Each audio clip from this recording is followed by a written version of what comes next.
اعوذ باللہ من الشیطان الرجیم بسم اللہ الرحمن الرحیم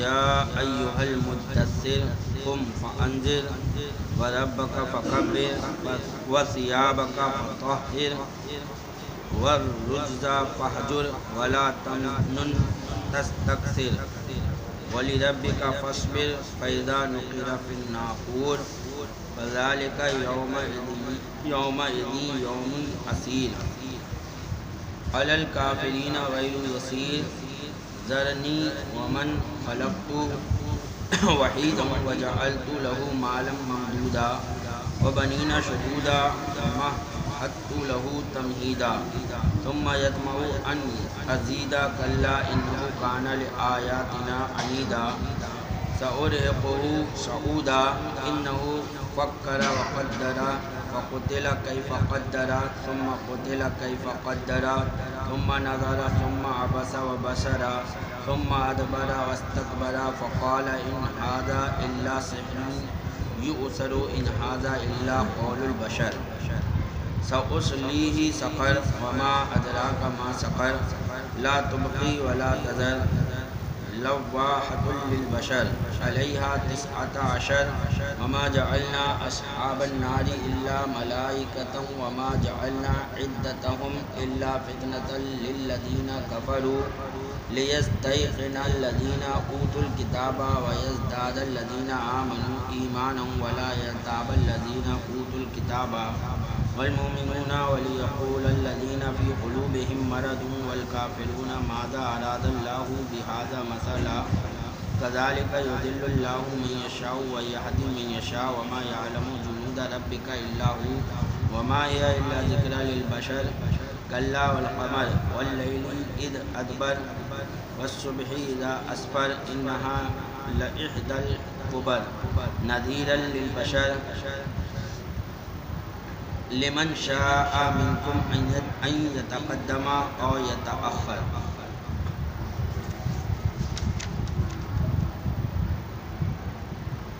اللہ کے نام سے شروع جو نہایت مہربان رحم والا۔ سورہ مدثر ہے جو مکہ شریف میں نازل ہوئی۔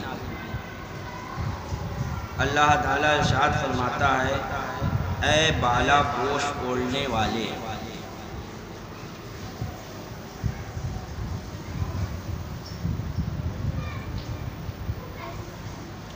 یہ خطاب حضور سید عالم صلی اللہ علیہ وسلم کو ہے، یعنی سرکار سے کہا جا رہا ہے کہ اے بالا پوش اوڑھنے والے۔ اس کا شان نزول بتا رہے ہیں کہ حضرت جابر رضی اللہ تعالیٰ عنہ سے مروی ہے، سید عالم صلی اللہ تعالیٰ علیہ وسلم نے فرمایا میں کوہ حرا پر تھا کہ مجھے ندا کی گئی یا محمد انکا رسول اللہ۔ سرکار کا جب عمر شریف کا دنیا کی 40واں سال شروع ہوا تو حضور صلی اللہ تعالیٰ علیہ وسلم تنہائی پسند ہو گئے، تنہائی میں رہنے لگے اور زیادہ تر آپ کا وقت جو ہے غار حرا میں کٹتا۔ آپ غار حرا تشریف لے جاتے اور وہاں پر کئی دن تک اللہ کی عبادت کرتے رہتے، کھانا ساتھ لے کر جاتے، کبھی کھانا ختم ہو جاتا تو حضرت خدیجہ پہنچا دیتے۔ غار حرا جو لوگ گئے ہیں وہ بتاتے ہیں کہ بہت چھوٹا سا غار ہے، کوئی بڑا غار نہیں ہے، بہت چھوٹا سا غار ہے، ایک آدمی بمشکل اس میں اندر گھستا ہے، تنگ جگہ ہے اور کافی اونچائی پر ہے، بہت اونچائی پر ہے۔ اور جانے والے یہ بھی بتاتے ہیں کہ اور چیزیں تو بدل گئی ہیں لیکن غار حرا آج بھی اپنے پرانے نقشے پر ہی ہے، اسی انداز میں کچی جگہ ہے اندر جا کے سب۔ تو مولانا نظام الدین صاحب بتا رہے تھے کہ میں گیا تو وہاں باقاعدہ ویسے ہی مٹی وغیرہ ایسا نہیں ہے، سب پکا فرش بنا دیا ہو غار کے اندر، وہی مٹی وغیرہ سب تھی۔ تو میں نے بہت اچھا موقع ملا کہ کبھی سرکار یہاں عبادت کرتے تھے تو میں خوب لوٹا اس مٹی میں، کہ یہ وہ مٹی ہے جہاں اللہ کے رسول صلی اللہ علیہ وسلم نے عبادت کی. اس مٹی پر سرکار دو عالم صلی اللہ علیہ وسلم کا جسم مبارک لگا. تو وہاں پر اللہ کے رسول عبادت کرتے تھے 40ویں سال میں. تو وہیں پر جو ہے اللہ تبارک و تعالیٰ نے اپنا فرشتہ یعنی حضرت جبرائیل علیہ الصلوۃ والتسلیم کو بھیجا. آپ عبادت میں مشغول تھے تو وہیں پر جو ہے فرشتہ آیا اور آ کر آپ سے عرض کی اقرا پڑھیے. جب اللہ کے رسول سے کہا اقرا تو سرکار نے فرمایا میں پڑھنے والا نہیں. تو پھر کہا اقرا پڑھیے. پھر سرکار نے فرمایا میں پڑھنے والا نہیں. تو پھر کہا اقرا بسم ربک الذی اپنے رب کے حکم سے پڑھیے. جب اللہ کا نام سنا تو آپ نے پڑھ لیا. تو اس سے یہ پتہ چلا کہ پڑھنے والا تو ہوں لیکن اپنے رب کے سوا کسی اور سے پڑھنے والا نہیں ہے. نہیں جب رب کا نام سن لیا تو پڑھ لیا. اگر بالکل پڑھنے والے نہیں ہوتے تو پڑھتے ہی نہیں. لیکن جب کہا اقرا بسم ربک الذی اپنے رب کے نام سے پڑھیے تو پڑھ لیا اور بتا دیا دنیا کو کہ پڑھنے والا ہوں لیکن صرف اپنے رب سے ہی پڑھنے والا ہوں, اپنے رب کے علاوہ کسی سے پڑھنے والا نہیں. تو یہ سب سے پہلی وحی تھی جو نازل ہوئی.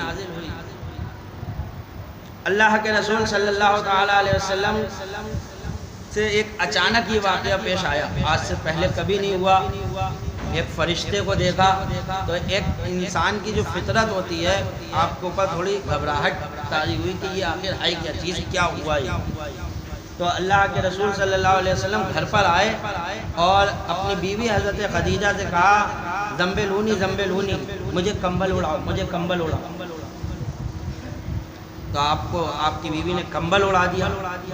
کمبل اڑا دیا تو کہہ رہے ہیں سید عالم صلی اللہ علیہ وسلم نے فرمایا میں کوہ حرا پر تھا کہ مجھ سے ندا کی گئی یا محمد انکا رسول اللہ, اے محمد بے شک تم اللہ کے رسول ہو. میں نے اپنے دائیں بائیں دیکھا کچھ نہ پایا اور اوپر دیکھا ایک شخص آسمان زمین کے درمیان بیٹھا ہے.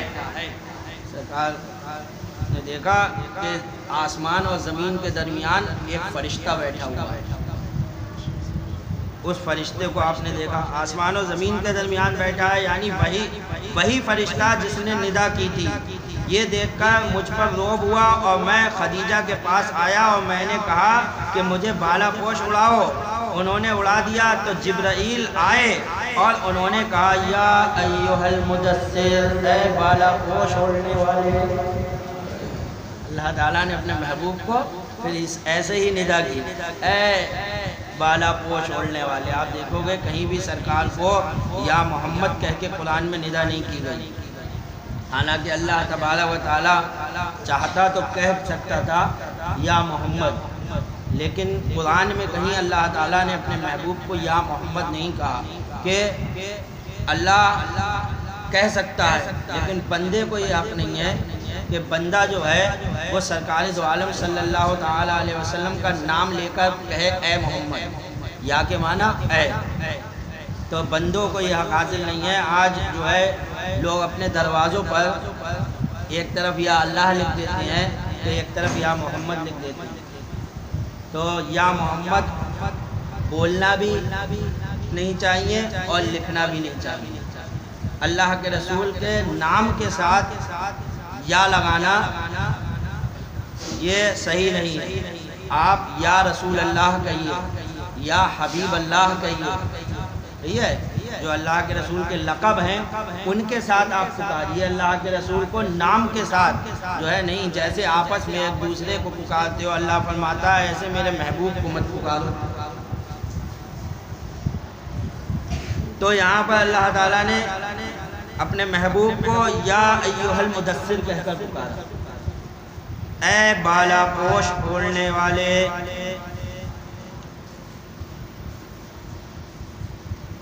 کھڑے ہو جاؤ پھر ڈر سناؤ اور اپنے رب ہی کی بڑائی بولو. یعنی حکم دیا گیا آپ اٹھو, اب دین کی تبلیغ کا وقت آ گیا. کھڑے ہو اور لوگوں کو جا کر اللہ کے عذاب سے ڈراؤ جو کفر کر رہے ہیں، اور اپنے رب ہی کی بڑائی بولو، اور اپنے کپڑے پاک رکھو، اور بتوں سے دور رہو، اور زیادہ لینے کی نیت سے کسی پر احسان نہ کرو۔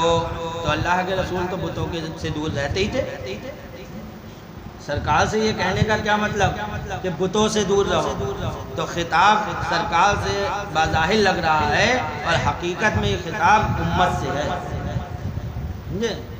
یہ خطاب امت سے ہے کہ سرکار تو بتوں سے دور رہتے ہی تھے شروع سے، بلکہ سرکار کیا خود جو سرکار کے ساتھی تھے حضرت ابوبکر صدیق، وہ ہمیشہ جو ہے بتوں سے دور رہتے، انہوں نے کبھی بتوں کی پوجا نہیں کی، حالانکہ ابھی اعلان نبوت نہیں ہوا تھا، لیکن حضرت ابوبکر صدیق نے بھی کبھی کسی بت کی پوجا نہیں کی۔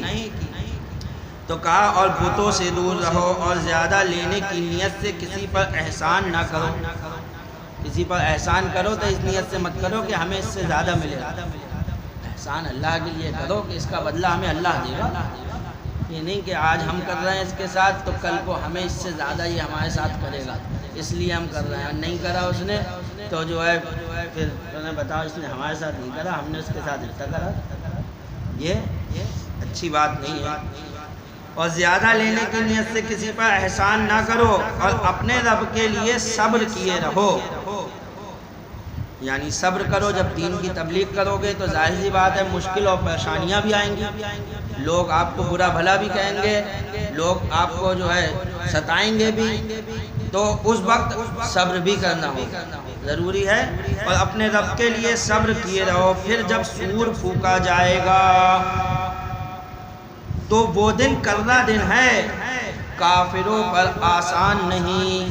سور پھونکا جائے گا، اس سے مراد نفخہ ثانیہ، دوبارہ سور پھونکنا ہے، یعنی جب دوبارہ سور پھونکا جائے گا اٹھانے کے لیے، ایک تو سور پھونکا جائے گا قیامت آنے کے لیے، اور دوبارہ پھر سور پھونکا جائے گا سب کو دوبارہ جمع کرنے کے لیے۔ تو یہ دوسرے سور کی بات ہو رہی ہے کہ یہ جو دوسرا سور پھونکا جائے گا تو وہ دن کرنا دن ہے، کافروں پر آسان نہیں۔ اس سے پتہ چلا، اس آیت کریمہ سے اشارہ مل رہا ہے کہ قیامت کا دن، محشر کا دن، اللہ فرماتا ہے وہ دن کافروں پر آسان نہیں۔ اس سے یہ اشارہ مل رہا ہے کہ الحمدللہ مسلمانوں کے لیے وہ دن آسان ہوگا۔ قرآن فرما رہا ہے وہ دن کافروں کے لیے آسان نہیں ہے، تو یہ اشارہ مل گیا کہ اس کا مطلب مسلمانوں کے لیے وہ دن آسان ہوگا، لیکن اسی مسلمان کے لیے جو مسلمان اپنے رب کے فرمان پر عمل کرے، ہے نہیں؟ نماز جو حکم آیا ہے کہ ایمان لاؤ، نماز پڑھو، حرام کام سے بچو، یہ سب کرو گے تو وہ دن تمہارے لیے آسان ہوگا۔ پھر آسان نہیں، یہ کافروں پر آسان نہیں۔ اسے مجھ پر چھوڑ جسے میں نے اکیلا پیدا کیا، اور اسے وسیع مال دیا اور بیٹے دیے، سامنے حاضر رہتے، اور میں نے اس کے لیے طرح طرح کی تیاریاں کی، پھر یہ طمع کرتا ہے کہ میں اور زیادہ دوں، ہرگز نہیں۔ یہ ولید بن مغیرہ کافر جو تھا، اس کے حق میں یہ آیت کریمہ نازل ہوئی۔ کہنا ہے یہ آیت ولید بن مغیرہ مخزومی کے حق میں نازل ہوئی، وہ اپنی قوم میں وحید کے لقب سے ملقب تھا، وحید اس کا لقب تھا۔ کھیتیاں اور کثیر مویشی اور تجارت مجاہد سے منقول ہے کہ وہ 1,00,000 دینار نقد کی حیثیت رکھتا تھا، 1,00,000 دینار نقد اس کے پاس تھے، اور طائف میں اس کا ایسا بڑا باغ تھا جو سال کے کسی وقت پھلوں سے خالی نہ ہوتا تھا، اور بیٹے دیے، سامنے حاضر رہتے، جن کی تعداد 10 تھی، اور چونکہ مالدار تھے انہیں کسب معاش کے لیے سفر کی حاجت نہ تھی، اس لیے سب باپ کے سامنے رہتے۔ ان میں سے 3 مشرف با اسلام ہوئے اور باقی کافر ہی رہے، اور بیٹے دیے، سامنے حاضر رہتے، اور میں نے اس کے لیے طرح طرح کی تیاریاں کی، پھر یہ طمع کرتا ہے کہ میں اور زیادہ دوں، یعنی اتنا کچھ دینے کے باوجود بھی اس نے کفر کیا اور ایمان نہیں لایا اللہ کے رسول صلی اللہ علیہ وسلم پر، اور اب یہ امید رکھتا ہے کہ میں اس کو اور دوں، ایسا ہرگز نہیں ہوگا۔ اب وہ یہ طمع رکھتا ہے کہ میں اس کو اور دوں، ہرگز نہیں، وہ تو میری آیتوں سے عناد رکھتا ہے، قریب ہے کہ میں اسے آگ کے پہاڑ سعود پر چڑھاؤں۔ بے شک وہ سوچا اور دل میں کچھ بات ٹھہرائی تو اس پر لعنت ہو کیسی ٹھہرائی، پھر اس پر لعنت ہو کیسی ٹھہرائی، پھر نظر اٹھا کر دیکھا، پھر تیوری چڑھائی اور منہ بگاڑا، پھر پیٹھ پھیری اور تکبر کیا، پھر بولا یہ تو وہی جادو ہے اگلوں سے سیکھا، یہ نہیں مگر آدمی کا کلام۔ کہنا ہے جب حامیم تنزیل الکتاب من اللہ العزیز العلیم یہ آیت کریمہ نازل ہوئی اور سید عالم صلی اللہ علیہ وسلم نے مسجد میں تلاوت فرمائی، ولید نے سنا اور اس قوم کی مجلس میں آ کر اس نے کہا کہ خدا کی قسم میں نے محمد صلی اللہ علیہ وسلم سے ابھی ایک کلام سنا، نہ وہ آدمی کا نہ جن کا، باخدا اس میں عجیب شیریں ہے۔ میں بھی سرکار سے ایک کلام سن کر آ رہا ہوں، وہ کسی آدمی کا کلام نہیں ہے نہ کسی جن کا کلام ہے، اس میں تو ایک عجیب سی مٹھاس دل پر لگ گیا تھا، تو بولا ایک عجیب سی شیرینی اور تازگی اور فوائد و دلکشی ہے، وہ کلام سب پر غالب رہے گا۔ وہ جو کلام ہے اس کلام کا کوئی مقابل نہیں ہے، وہ سب پر غالب رہے گا۔ قریش کو اس کی ان باتوں سے بہت غم ہوا اور ان میں مفہور ہو گیا کہ وہ ولید آبائی دین سے برگشتہ ہو گیا، یعنی یہ بات اس میں مشہور ہو گئی کہ ولید جو ہے وہ دین سے پھر گیا۔ جب اس نے قرآن کی تعریف کر دی تو کافروں میں یہ مشہور ہو گیا کہ ولید دین سے پھر گیا، وہ مسلمان ہو گیا ہے۔ ابو جہل نے ولید کو ہموار کرنے کا ذمہ لیا اور اس کے پاس آ کر بہت غمزدہ صورت بنا کر بیٹھ گیا۔ ولید نے کہا کیا غم ہے؟ ابو جہل نے کہا غم کیسے نہ ہو، تو بوڑھا ہو گیا ہے، قریش تیرے خرچ کے لیے روپیہ جمع کریں گے، انہیں یہ خیال ہے کہ تو نے محمد مصطفیٰ صلی اللہ علیہ وسلم کے کلام کی تعریف اس لیے کی ہے کہ تجھے ان کے دسترخوان کا بچا کھانا مل جائے، اس لیے یہ اس کا ایک چال تھی تاکہ یہ ایک دم تیش میں آ جائے۔ اتنا بڑے امیر آدمی سے کہو گے تجھے بچا ہوا کھانا مل جائے، اس لیے تو ان کی تعریف کر رہا ہے، ہر آدمی تیش میں آ ہی جائے گا کہ میں تو خود اتنا امیر ہوں، میں کسی کا بچا ہوا کیوں کھاؤں گا۔ تو ابو جہل کی یہ چال تھی، اس نے اس طریقے سے کہا کہ تو نے اس لیے قرآن کی تعریف کی ہے کہ حضور صلی اللہ تعالیٰ علیہ وسلم کے دسترخوان کا بچا ہوا کھانا مل جائے۔ اس پر اسے بہت تیش آیا اور کہنے لگا کیا قریش کو میری مال و دولت کا حال معلوم نہیں ہے؟ اور کیا محمد صلی اللہ علیہ وسلم اور ان کے اصحاب نے کبھی سیر ہو کر کھانا بھی کھایا ہے؟ ان کے دسترخوان پر کیا بچے گا؟ وہ تو خود پیٹ بھر کے نہیں کھاتے ہیں، جب پیٹ بھر کے کھائے گا آدمی زیادہ ہوگا تبھی تو بچے گا، ان کے دسترخوان پہ اتنا ہوتا ہی نہیں ہے جو بچ جائے۔ کبھی انہوں نے سیر پیٹ بھر کر کھانا نہیں کھایا۔ پھر ابو جہل کے ساتھ اٹھا اور قوم میں آ کر کہنے لگا تمہیں خیال ہے کہ محمد صلی اللہ علیہ وسلم مجنون ہیں؟ کیا تم نے ان میں کبھی دیوانگی کی کوئی بات دیکھی ہے؟ تم لوگ کہتے ہو کہ وہ پاگل ہیں، یہ بتاؤ کبھی کوئی بات دیکھی ان کے اندر دیوانگی کی؟ سب نے کہا ہرگز نہیں۔ کہنے لگا تم انہیں کاہن سمجھتے ہو، کیا تم نے انہیں کبھی کہانت کرتے دیکھا؟ سب نے کہا نہیں۔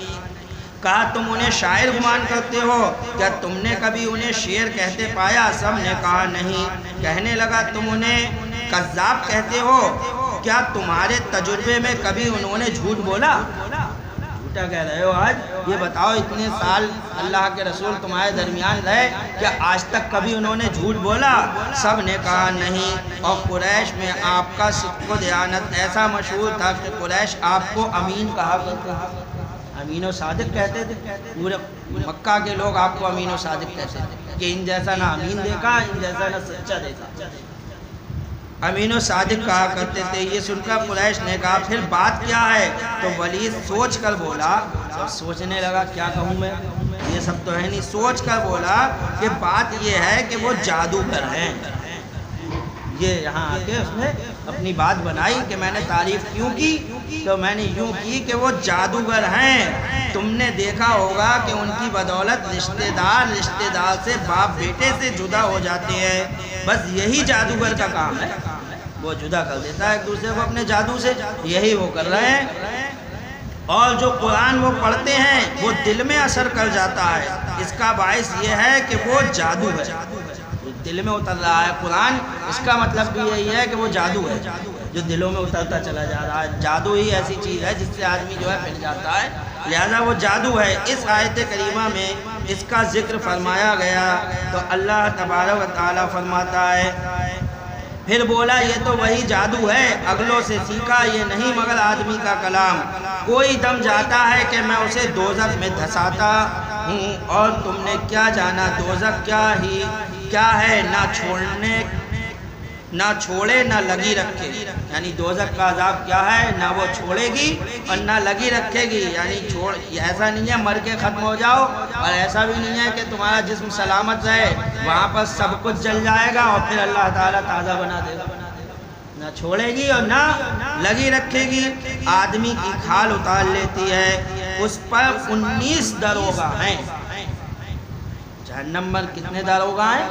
19، ایک حضرت مالک اور باقی ان کے مددگار، تو اس پر 19 داروغہ ہیں، اور ہم نے دوزخ کے داروغہ نہ کیے مگر فرشتے، یعنی وہ فرشتے ہی ہیں اور کوئی نہیں ہے، اور ہم نے دوزخ کے داروغہ نہ کیے مگر فرشتے، اور ہم نے ان کی یہ گنتی نہ رکھی مگر کافروں کی جانچ کو، اس لیے کہ کتاب والوں کو یقین آئے۔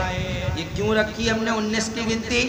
اس لیے کہ جو پہلے کی کتابیں ہیں، توریت ہے، زبور ہے، انجیل ہے، اس میں بھی 19 کی تعداد موجود ہے، اب قرآن میں بھی 19 کی تعداد بتائی جا رہی ہے، تو وہ کافر بھی جان لیں کہ جو توریت اللہ کی کتاب ہے تو قرآن بھی اللہ ہی کی کتاب ہے، اس میں بھی 19 ہے، اس میں بھی 19 ہے، معاملہ ایک سا مل رہا ہے، تو وہ جان لیں اس چیز کو، اس لیے کہ کتاب والوں کو یقین آئے اور ایمان والوں کا ایمان بڑھے، وہ ایمان لائیں تو جانیں کہ ہم جو ہے صحیح ایمان لے کر آئے، اور کتاب والوں اور مسلمانوں کو کوئی شک نہ رہے، اور دل